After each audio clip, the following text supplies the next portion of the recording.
Hey again, this is Andy from potatoesandpearls.com, and in this video I am doing another Instant Pot simple recipe. I am going to show you how to make pork chops in the Instant Pot.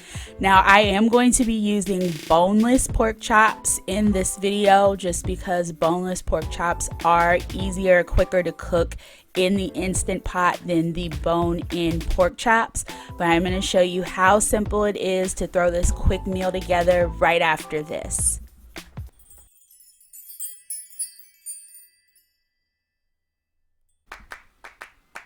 First things first, I have already melted about 2 tablespoons of butter on the saute setting in the Instant Pot, and I am going to go ahead and put in my pork chops to brown. I'm going to show you the first 2, but I'm actually cooking 3 in this video. But what you'll do is you'll just put them down in the pot and try to get a little brown color on each side of the pork chop.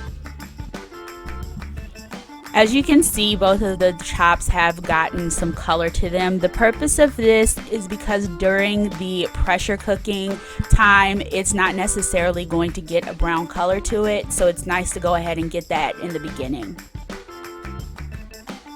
So I have gotten some color on my pork chops and I have taken them out and set them to the side to rest, and now I've added to the pot onions and garlic.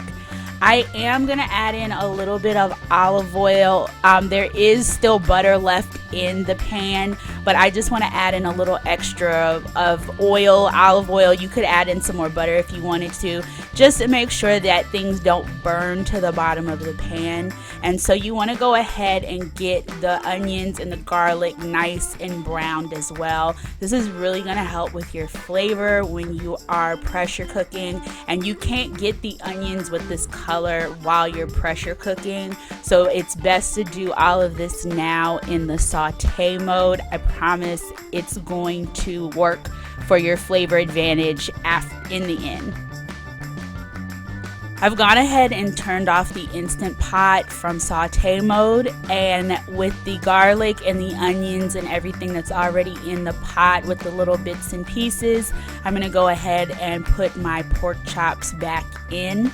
Once I put my pork chops in, I am going to try to put in enough. I'm using chicken broth, but you can use whatever broth you would like to cover up the pork chops. So that is going to require a little bit of rearranging. I would say if you're using an Instant Pot mini like myself, I wouldn't do any more than about 3 pork chops. And you can see the sizes that I'm using.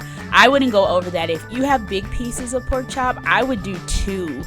Just because you don't want it all stacked on top of each other, and you do have to make sure that the pork chops are covered by the broth. Once you've made sure that your pork chops are fully covered by the broth, you're going to go ahead and lock on your lid, and you are going to do normal pressure for 10 minutes. I let the pork chops sit in the pot after the pressure cooking time was up for about 10 minutes, and then I went ahead and did a manual vent, and I have taken off the lid, and as you can see, the pork chops are cooked. I probably could have browned them a little bit more. That's really personal preference, how brown you want your pork chops, but I am happy with the way that they came out. And so now I am going to go ahead and make some gravy for my pork chops. Now I'm going to make some gravy for my pork chops. I'm just going to run through this really quick. I've made gravy in other videos before, and I'll probably have my recipe posted to my website, www.potatoesandpearls.com. I've already put in 2 tablespoons of butter. I put in 2 tablespoons of flour. And so this is a part where all that garlic and onion is really going to help you because it's in the broth. I take a 1/2 cup of the broth out of the pork chop pot, and I put it in here along with a 1/2 cup of milk and some salt and some pepper, and you have your gravy. and I have put together a little dinner for myself with a little bit of pasta and vegetables. And as you can see, I am pouring on that gravy that I made with the broth from the pork chops. And that is it. I just showed you a quick dinner in the Instant Pot in a very quick video. I hope you guys enjoyed this video. I hope it was helpful in making a quick and easy pork chop dinner. If you like this video, don't forget to give it a thumbs up. I do a lot of Instant Pot and air fryer videos on here. I do dabble in a couple of other things with home and travel, but mostly it's videos like these. So if you enjoyed it, don't forget to subscribe, and I will see you next time. Bye!